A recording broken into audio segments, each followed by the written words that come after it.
Olá, estamos começando mais um programa É Justo, programa produzido pela TV UNAEP em parceria com a Faculdade de Direito da Universidade de Ribeirão Preto.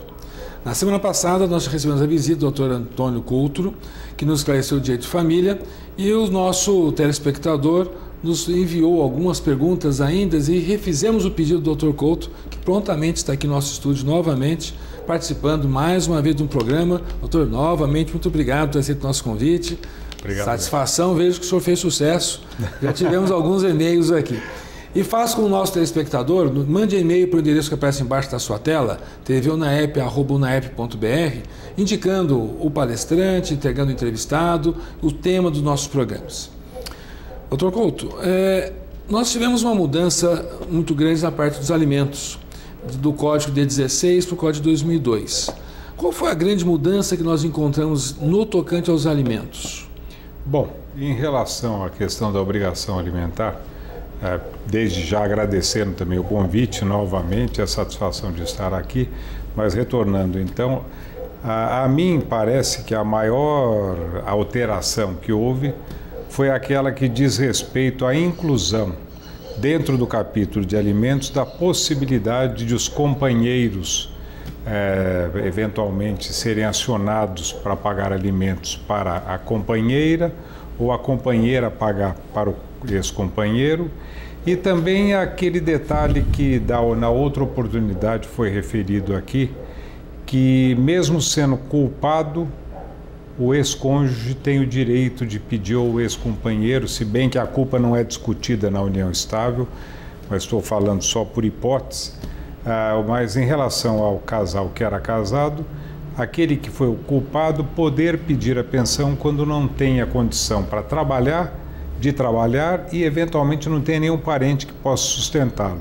E neste caso, o outro cônjuge poderá ser obrigado a pagar, mas conforme o mínimo necessário à sobrevivência, à subsistência do seu ex-marido ou ex-mulher. O que o senhor achou da inclusão dos alimentos do status de família? Que a legislação brasileira antes não tinha, nós importamos do direito espanhol os alimentos côngruos, né? O que o senhor achou dessa novidade que surgiu entre nós? Qual o reflexo disso para a sociedade? Olha, eu não tenho visto qualquer discussão maior dentro da jurisprudência a respeito disso. Um detalhe que foi assimilado e bem, e não tem havido complicador nenhum em razão disso. A questão da maioridade do filho. Bom, essa situação no início houve principalmente nos tribunais estaduais uma discussão muito grande e também uma dúvida tão grande quanto sobre se o filho que completasse 18 anos de idade, o pai já ficava desobrigado de pagar automaticamente. Eu, particularmente, nunca entendi dessa forma. Sempre pensei que os alimentos derivam, em primeiro lugar, da necessidade de quem pede, da possibilidade de quem pode pagar, como já era no Código de 1916, e também de um terceiro item que seria a proporcionalidade entre esses dois fatores.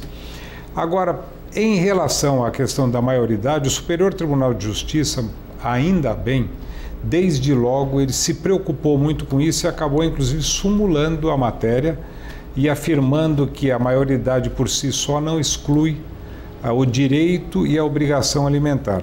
Tanto que nós temos que pensar o seguinte, que na legislação do imposto de renda e para fins previdenciários em determinadas situações também, até os 24 anos a pensão é devida.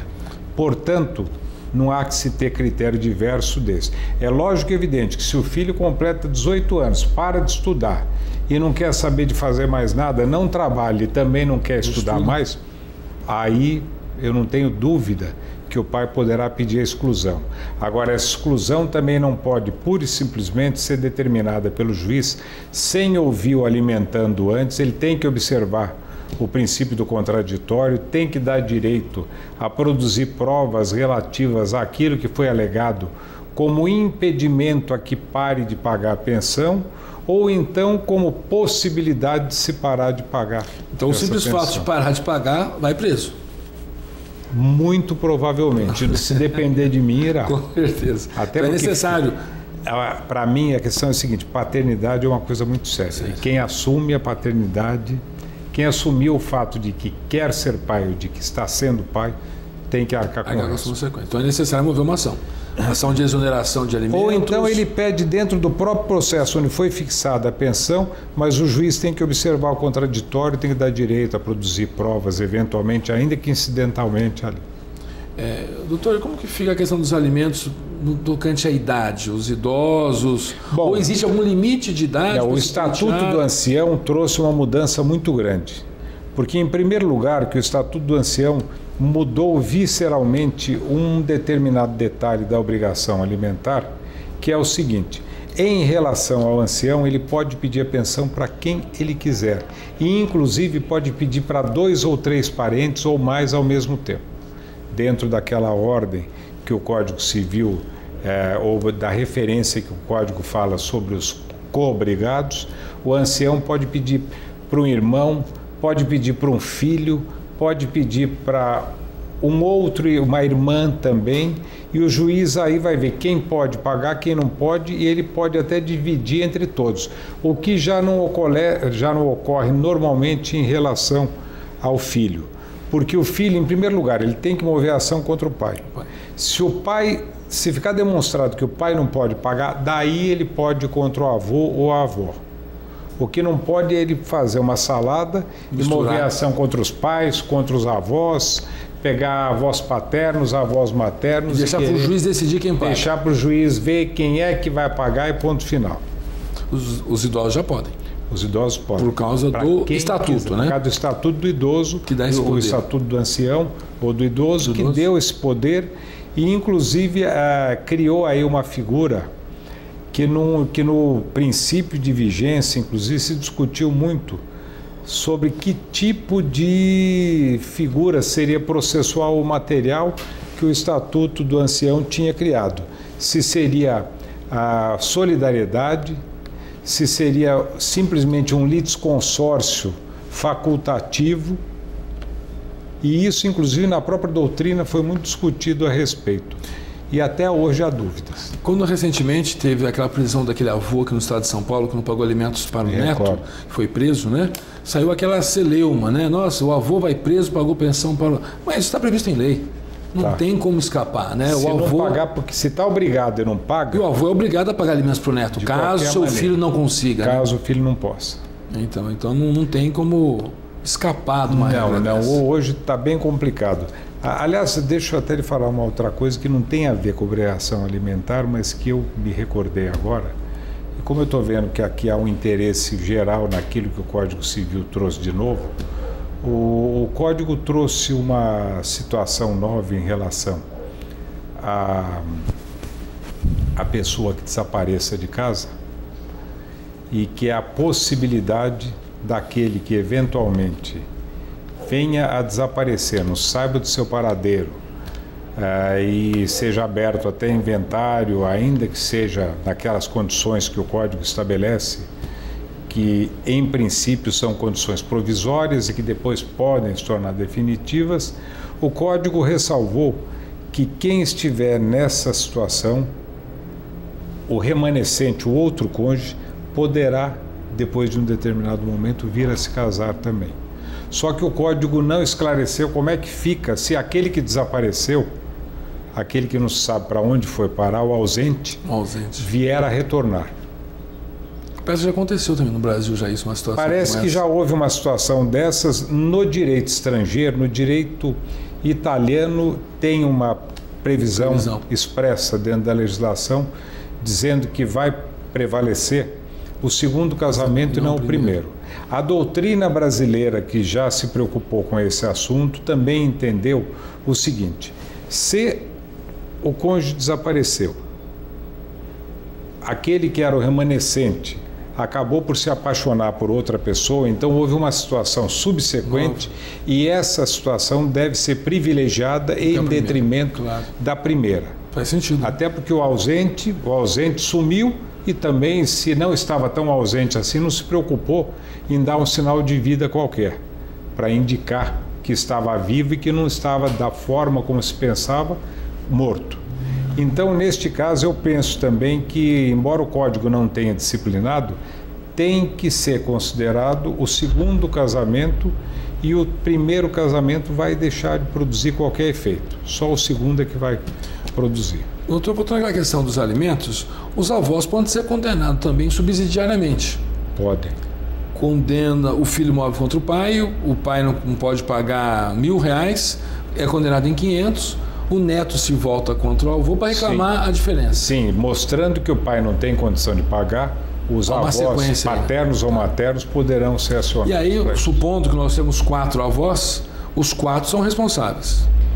Mas o neto pode escolher quem que ele vai acionar, e nesse caso ele não pode acionar todo mundo. Tem que escolher um? Ele vai ter que escolher ou avô paterno ou avô materno e mover a ação contra aquele. Não há um litisconsórcio aí obrigatório, nem facultativo, nem uma solidariedade obrigatória que tenha que ser considerada para esse fim. Entendi. E quando nós falamos em alimentos, já pensa, né? Tanto na união estável vai ter o direito, mas não tem como no dúvida. casamento vai ter direito, e no parentesco. Se nós não pensarmos no Estatuto do Idoso e tirar pais e filhos, ele vai até que grau o pedido de alimento entre os parentes? Até os irmãos? Até o irmão pode ser condenado pelo outro irmão? No Estatuto do Idoso? Não, no Código Civil. No Código Civil? Bom, no Código Civil, hoje, são os pais e os avós. Os avós. Certo. Parentes em linha reta. Eu, inclusive, vou lhe falar o seguinte. Nunca vi estabelecer essa discussão a respeito da possibilidade de o irmão ser obrigado, e nem vi na jurisprudência até hoje qualquer ação que tivesse sido proposta e que tivesse sido resolvida nesses termos, obrigando o irmão. O senhor já viu no México, me parece, voltando agora a falar do casamento, né? Que até foi uma dúvida que surgiu para nós nessa semana que passou.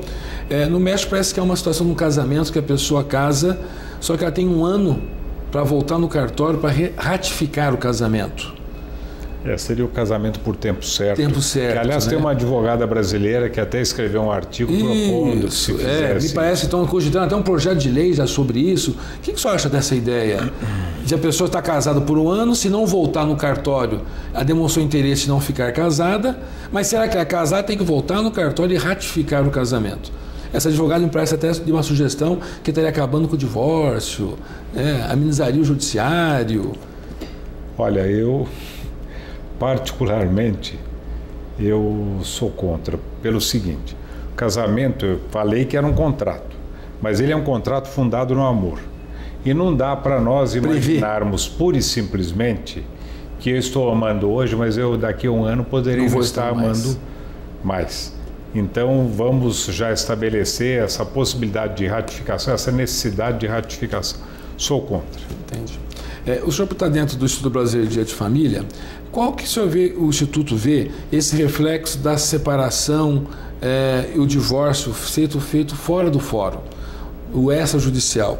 O senhor acha que houve uma influência positiva, diminuiu as ações no fórum, ou o legislador nosso foi canho ainda, devia ter sido mais ousado? Ele poderia ter sido mais ousado, mas já houve uma redução muito grande em relação às ações judiciais, por conta da possibilidade de se fazer não só a separação, quanto também o próprio inventário, também no caso de morte, também no cartório extrajudicial. Então, o senhor acha que foi um grande avanço que nós tivemos no direito civil. E o custo disso deve ser algo parecido? A sociedade não está pagando mais caro para ter isso? A gente sabe a rapidez, né? Eu acho que não, eu acho que está pagando menos. Menos. E sem dúvida a rapidez, né? Bom, a rapidez é um negócio. Outro dia ainda eu tive que ver o problema de um inventário de uma parenta que faleceu, e fui conversar com a funcionária do cartório, e ela virou para mim e falou: doutor, o senhor traz aqui, se quiser trazer amanhã, o senhor já sai daqui com a certidão, com tudo feito e pronto, acabou. Maravilha. Até porque é uma herdeira só, que é a irmã, então seria facílimo. Eu fui ver até porque, como ela estava muito doente, era uma tia minha, e eu é que tomava conta dela, e a irmã a sobrevivente tem 96 anos de idade. ela me pediu, vá ver para mim isso daí, eu fui ver e olha, de fato é excepcional. Foi uma maravilha. Doutor, agradecer a sua presença novamente no nosso programa. Obrigado. Como na semana passada, fluiu rapidamente, viu que a coisa quando é boa, a gente não vê a hora passar. E agradecer ao nosso telespectador, que estivemos aqui com a presença do Dr. Antônio Carlos Matia Couto, que é vice-presidente do Tribunal Regional Eleitoral, que nos brindou novamente com um grande ensinamento do nosso direito de família. E convidar você para o nosso próximo programa, que trataremos novamente de outro assunto de interesse jurídico. Obrigado.